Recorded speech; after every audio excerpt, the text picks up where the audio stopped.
NCD. I think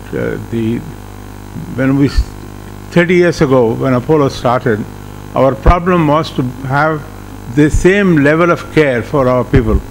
But today we know we are all facing a whole new problem called the lifestyle diseases or the NCDs, where it's going to be a huge threat. And the only way is, as I mentioned at all quarters, not just multiplying the health force or hospitals or technology, but I think to make people, bring the awareness in people. This is where when our secretary said that they are screening at the PHC level for the diabetes, for the cancer breast and cancer cervix of women.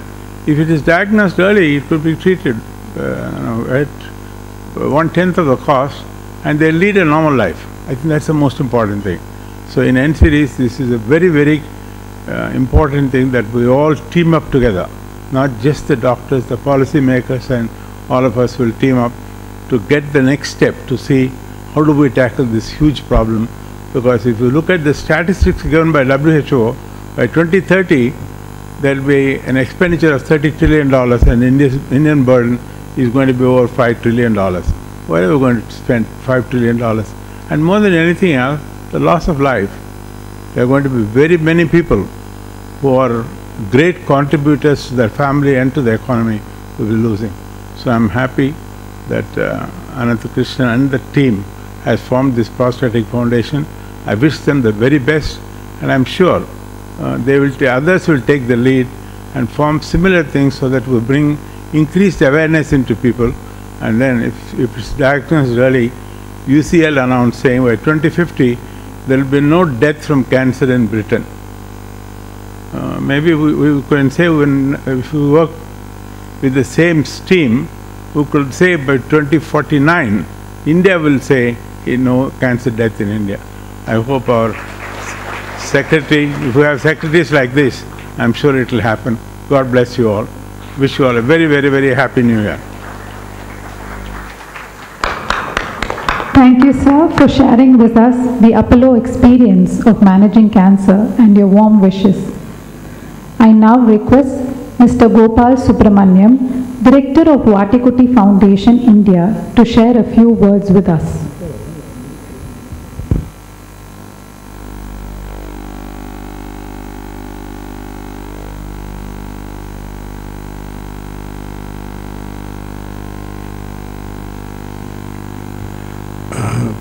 Good evening, ladies and gentlemen, distinguished guests, Dr. Pratap Reddy, and eminent surgeons who have assembled here on this occasion.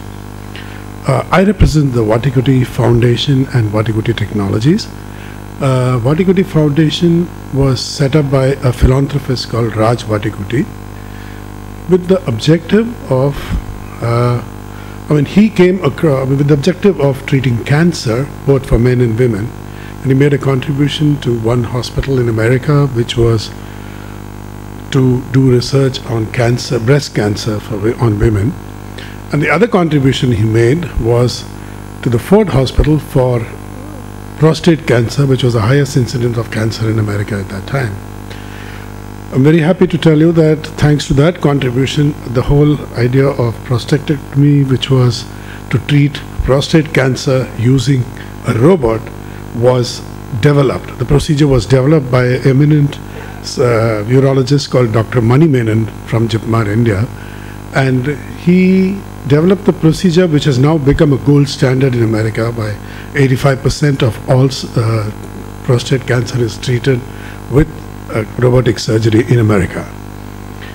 Raj Vatikuti, being an Indian, wanted to propagate this in India, and apart from setting up a training center in Brussels for Europe, decided to start the program in India and to bring robotics to India, because he started believing that the outcome of surgery using robotics was much better than not only for prostate cancer but even for other areas like gynecology or even general surgery or colorectal surgery. But when he came to India, when the foundation came to India and tried to propagate this, we found that the total number of robotic installations were very low in the country, and therefore the objective of making this new technology available to a larger number of people was not achievable unless the robots themselves were prevalent in the country. And perforce, we had to set up a company called ITC Technologies, which sells these robots in India and distributes them, made by a company in America. So we've been doing that over the last 5 years, and I'm happy to tell you that now most of the large hospitals, most of the educational institutions have started adopting robotics as a method for most surgeries, which they have been already, for which procedures have already been developed. And in addition, the ITC Foundation, at its base, the Urology Institute in Ford Hospital in Detroit, has started developing new procedures. For example, recipient side kidney transplant using a robot, or even liver transplant they're trying to use the robot for.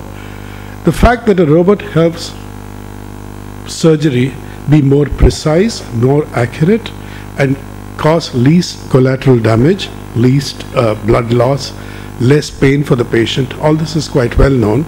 But the fact that all this as a package helps the patient recover better and is about the best method for certain type of surgeries for the outcome is very well known. And we would like to propagate this more and more.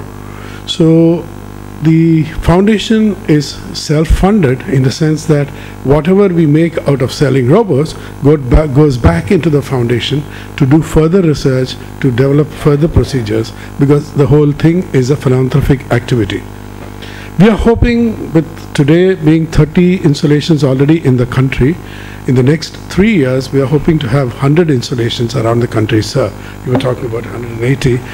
And many of them would be educational institutions, so that future robotic surgeons are developed in the country. We are looking at JIPMAR as one place. We are looking at Chandigarh. PGI Chandigarh already has a thing. So we need to have more centers, more educational institutions adopting this. And I'm sure in Tamil Nadu also there are proposals afoot for all the medical colleges also to acquire these robots. Because technology is something that you cannot keep off, and unless we provide the right technology for the right utilization, we would lag behind. As Dr. Pratap Reddy told us, we would not be able to catch up with the world.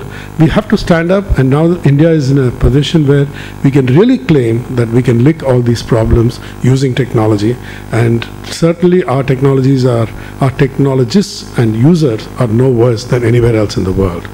So thank you very much, and I really thank Dr. Anandakrishnan for calling me here, and I wish the foundation all the best, and anything that we can do to help, we'll be only too happy to do that. Thank you.